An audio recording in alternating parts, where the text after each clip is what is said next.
Hello and welcome, I am SimUK and this is Forza Horizon 4. This is an open world racing video game released on the 2nd of October 2018. It was developed by Turn 10 Studios and Playground Games and published by Microsoft Studios. The primary designer was Ben Thackerfell and it's available on Xbox One and Microsoft Windows.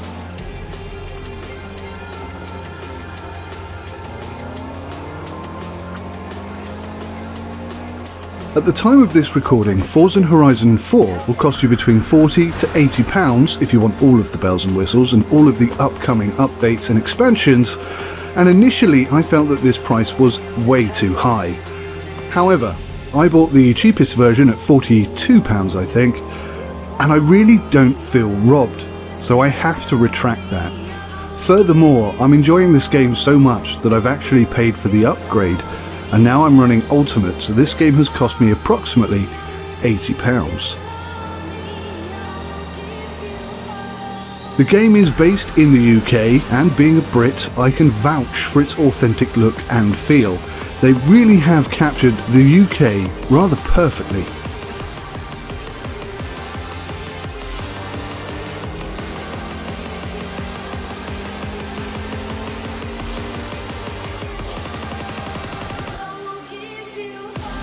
I 100% recommend this game to you, and within this review I will not only tell you why I recommend it, I will also tell you everything that I see is wrong with it. I will even cover what is confirmed to be coming and everything that I would like to see improved, added or changed.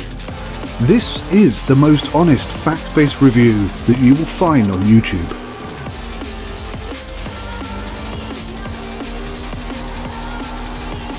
Let's start with the bad stuff. If I can't put you off by telling you all the things that are wrong with this game, then that's a really good indication that this game is absolutely excellent. At the moment, this game is buggy. Now, nothing's particularly game-breaking because it's an arcade game, but still, it's incredibly buggy. There's a clutch grind audio bug. This happens even when you're out of gear or using the flappy shifters. Basically, the clutch wants you to be 100% engaged at all times. So anytime you touch a gear or shifter, you will hear this audio bug.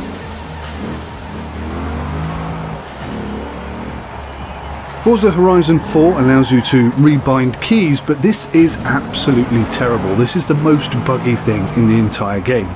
Basically, any settings that you change are not retained. For example, I changed the up-down shifters on my G29 in order to look left and right. The next time I played the game, they had reset themselves. So now, when I look left, I also change down a gear, and when I look right, I go up a gear. Forza Horizon 4 also partially supports second devices. I have a Cytec side panel. Initially, this wasn't recognised at all, but then, for some reason, it did register. But actually any buttons that I bind do not bind correctly. So there is a joystick on my Cytec side panel which I wanted to use as a handbrake. The game registered it and confirmed that it had been bound, but it never actively worked at all. The same thing applies to any of the button configurations that I set up. Nothing seems to work. As a YouTuber, I have certain limitations to what I can and cannot include within a video. One of the most prominent problems is music. Now, Forza Horizon 4 comes with a streaming mode. Basically, this is music that you're allowed to upload with your video and you will not get an infringement placed upon you. Unfortunately, not only does this streaming mode not work, it actually actively resets itself every time you restart the game. It is clearly an active attempt so that they can claim your revenue for promoting their game with your content. This is nothing short of theft or deception or, in my humble opinion, fraud. It is possible, apparently, to turn the radio off completely, but surprisingly enough, this isn't exactly very well promoted, and, once again, each time you start the game, it will turn itself back on. I think this should be dealt with legally and stop companies like this from basically stealing revenue from very small YouTubers like myself. Now, the biggest problem for a sim fan like me, or anybody who has a wheel configured to their PC, is the steering wheel support. It is terrible. It is woeful. There is no 900-degree support for steering. Force feedback is way too sensitive. There's a bit in the middle and then nothing at either end. I have tested all of the settings and configuration on both max and minimum, and to be honest, they felt exactly the same. It's also not easy to create a profile in Logitech Profiler because some of the files are hidden. The executable isn't easily accessible, and setting up a profile that allows you to change the degrees of steering and the force feedback settings is incredibly difficult as a result. Just to clarify, force feedback does exist within this game, but it is so weak that by merely steering into a corner, you will override and basically wipe out that force feedback feeling.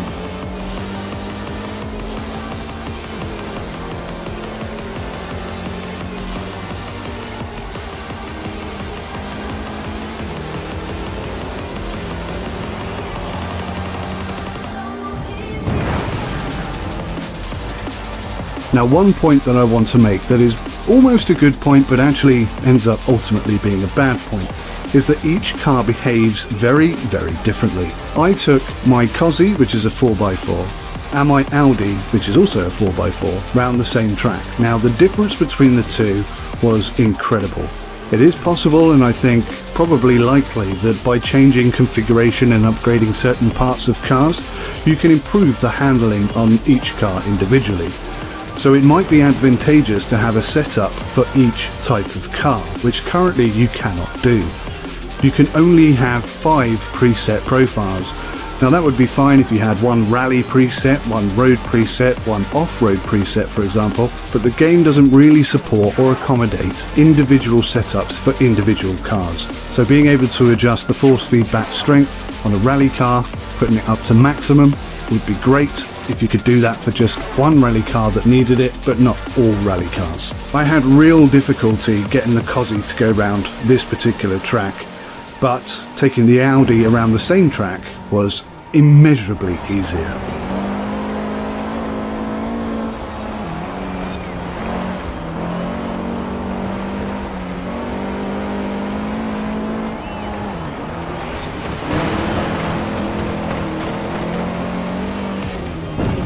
The in-game replay camera, in my humble opinion, is absolutely terrible.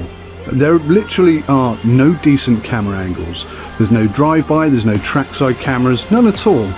There are quite a lot of camera views included in the game, but most of them are absolutely useless. Incidentally, you cannot change the camera type whilst the UI is hidden, and the ones that are available don't actually work properly. An example of this is the slow spinning cam, which actually stops after about 10 seconds.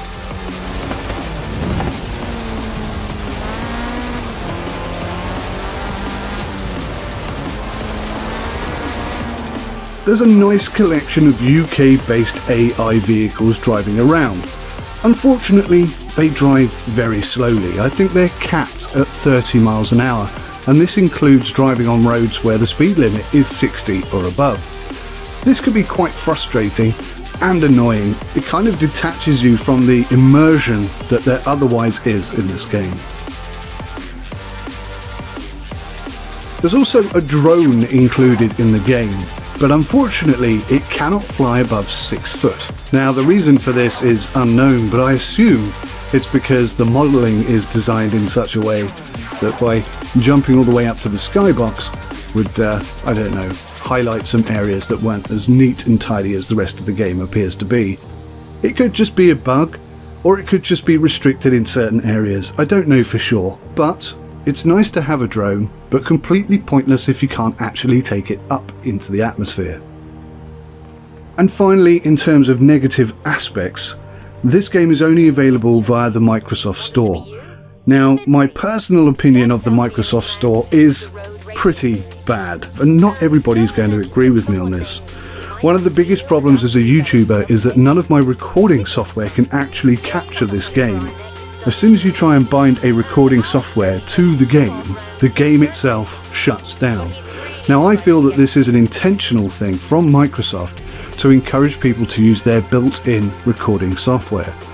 Again, it's Microsoft doing things on purpose to maximize their coverage and gain a monopoly. I'm never ever going to support that. Okay, that's enough negativity. Now I'm going to get a little bit excited. This game is the most fun I have had since Gran Turismo on the PlayStation 1. I absolutely love this game. They have got almost everything right. In many ways, it is similar to The Crew 2, a game which I absolutely dismissed as total rubbish. But in FORZA Horizon 4, everything is better.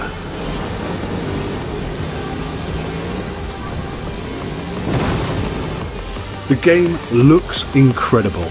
FPS is great, you can get 60 FPS on consoles, it supports HDR and 4K.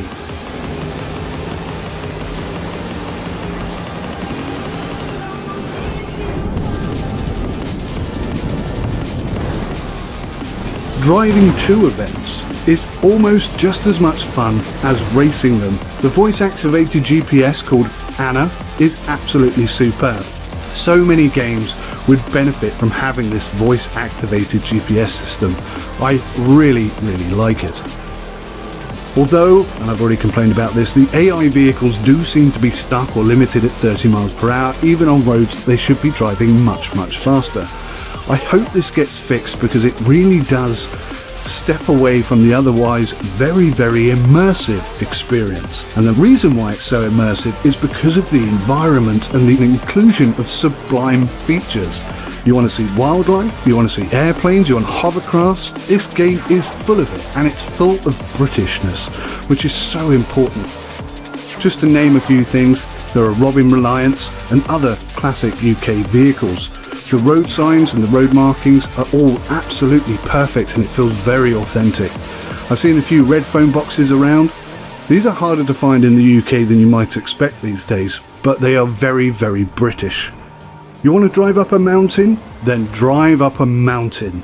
Maybe you'll find a secluded barn with a classic car inside.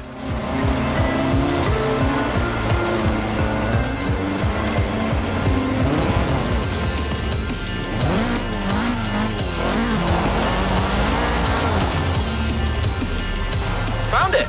What did I tell you? Be right there.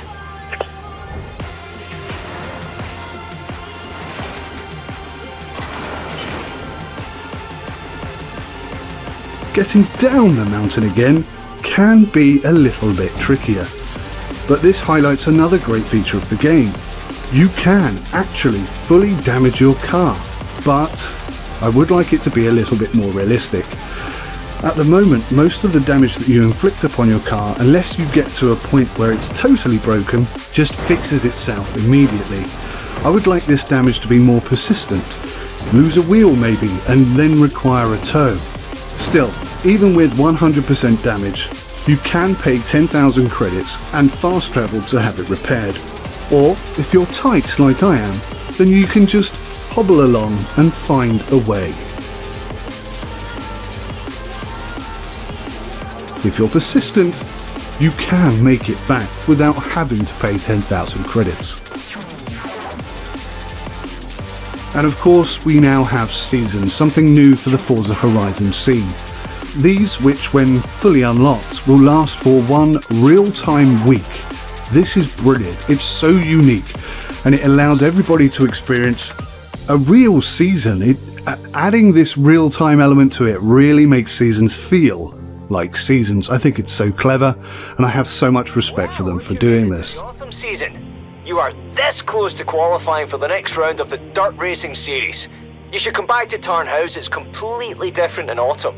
It also has dynamic weather, although I'm not entirely sure if when it rains puddles will form, similar to that of Project Cars 2. But certainly when seasons come in, the roads will change, they will look different, they will feel different. It's a really good, nice feature. And the game has a lavish sprinkling of British humour, something which, as a Britishman, I really appreciate. These were boarded up to mark potential hazards. Then me and Alex went around and put whacking great flags on all of them. voila, a danger sign is born. So long as you survive, they'll probably let us build more. The UI and the career progress is nothing short of excellent. There is so much content here, and there's an additional story mode coming for free in the next few weeks or months. Even in the default pack, the cheapest £40 version, there are lots of cars to pick from, and there are even more available via DLC. You're not going to be short of 400 plus cars either way. And there's also some additional locations coming in the future, one planned at Christmas 2018 and a second one to be released in the new year. Each car has plenty of modifications available to it, and something I really like is the ability to auction your car. It retains all of the original owner's details and every car's history is tracked. I love this feature, it is so amazing. The physics, yes, they're arcadey, but they're good. They are really good, much better than Crew 2, for example. And we have avatars. There aren't many avatars to pick from, but there are a lot of cosmetic things that you can buy to make it more unique. Some dances, some clothing, some of them are silly, some of them are fun, some of them are quite nice.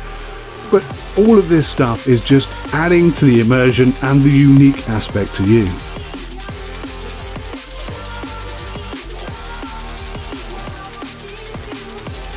The online experience in Forza Horizon 4, aka Netcode, is absolutely spot on. You can have up to 72 people playing in one server at any time, and it's absolutely seamless. Only friends and those included in your convoy can actually damage your car.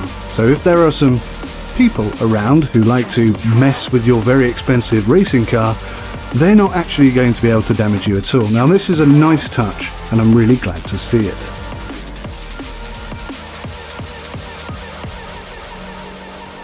There's something called blueprints. Now I believe this was also available in Forza Horizon 3, and there's more to come.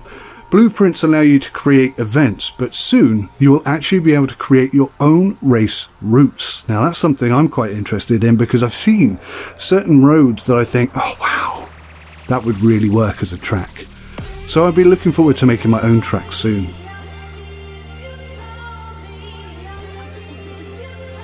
Audio in a game is so important, and in this game, other than the bits that I've already mentioned, is pretty great. I wouldn't say it was especially wonderful, but it is pretty darn good. The car sounds are okay, some are better than others, and going through tunnels, for example, sounds really good. One of the things I did like is if you're at the main event and you've got the radio on, the music outside is actually the same as the music inside your car. So if you turn the music off inside your car, you will hear that the music outside is absolutely the same. There is a distortion in terms of audio levels, and it just works really well. I only discovered this when I was trying to turn off my own radio. Also, there's something called Spin to Win. This is a nice little additional feature, and yeah, okay, it's gimmicky and it's arcadey, but actually it's done really well, and I actually really quite like it. This game has so much content, and I've literally just started playing it. There is so much more that I haven't seen yet, so much more that I'm going to be able to do. I think this game is an absolute winner. I don't think you'll find many people on the planet who found that Gran Turismo 1 on the PlayStation 1 isn't a game that they hold in very, very high regard, and this, I think, is on the same level as that. I really, genuinely, honestly do. I'm a hardcore sim fan. This game is not hardcore sim, but it is so fun and it is so well put together that I just enjoy being in this game so much. There are a few things I'd like to see added. Now I'm a sim fan, so probably most of this is going to lean rather more towards simulation than arcade stuff. I'd like to see fuel gauges included in the cars and petrol stations where you can go and refill your car. Again, this is just an immersion thing, and I think it could be easily done and it would be really, really good. I think there should be fines against your credits in order to repair your car if you damage it on the way to a track. I'd like the damage to be more persistent. I also think that if you hit other cars, AI cars for example, or people's walls, which I wish were solid and not made of polystyrene, then I think being fined to repair those cars as well would encourage more clean, safe driving. You'd still take chances and have a bit of fun, but you will be punished if you make a mistake.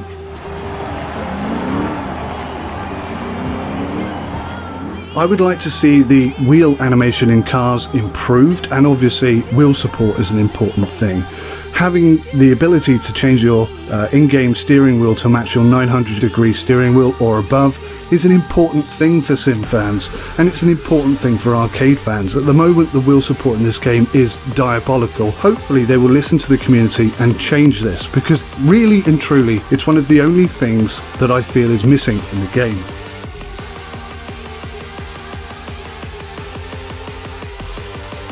Whilst we're discussing things that are missing in the game, head tracking. I cannot understand why any driving game ever would release without track IR support these days. It's ridiculous. Nobody ever drives a car with their head pointing forward the whole time, especially when you get to a junction.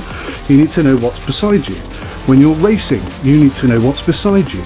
The only logical, real way to do this is with head tracking. If you're on console, this probably won't affect you as much because it's a lot easier to deal with. But when you're playing on a PC and you're trying to get a really immersive experience, this is an absolute deal breaker. Another thing I'd like to see regarding turning corners and changing at junctions and stuff are indicators. Now, rightly or wrongly, I believe that the AI cars sometimes have indicators, but quite often they just stop and turn off without having indicated at all.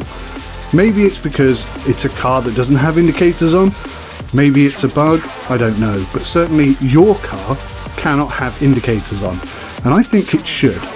I really think that because you're driving around on British roads, and these are not race cars, these are road cars, you ought to have indicators included in your game.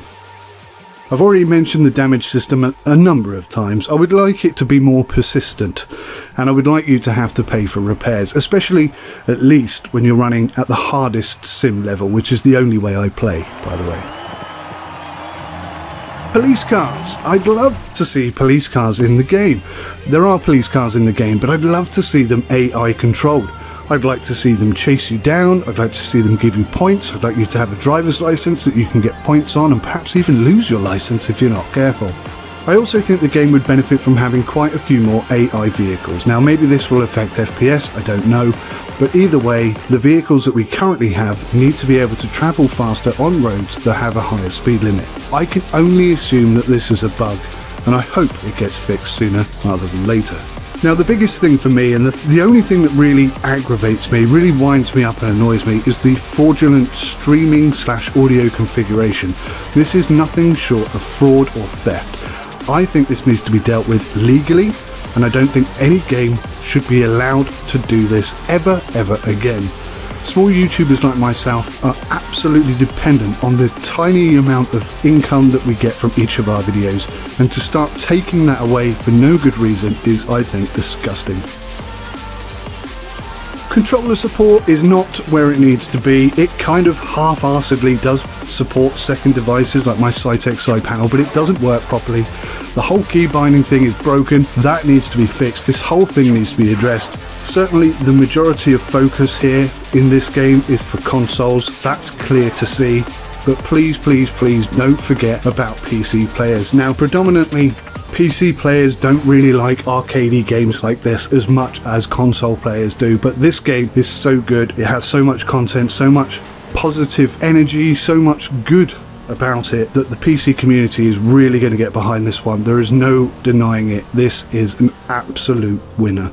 I'd also like to see some visual feedback on button configuration so you can see which axis is effectively bound to which thing, and then you can test it all before you save it and move away. Anyway guys, that is it. I am SimUK. This is Forza Horizon 4. I absolutely 100% recommend this game to you, even if you're only interested in sim games. It's so much fun. It's got so much content. It is a real winner. Thanks for watching. Take care. Till next time. Goodbye.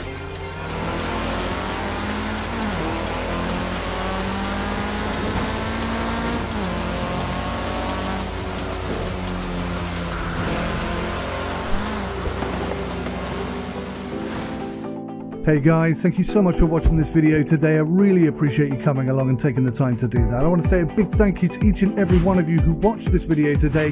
Special big thank you to our Patreons and supporters on Twitch. But everybody who comes and watches, you all count, you are all part of this.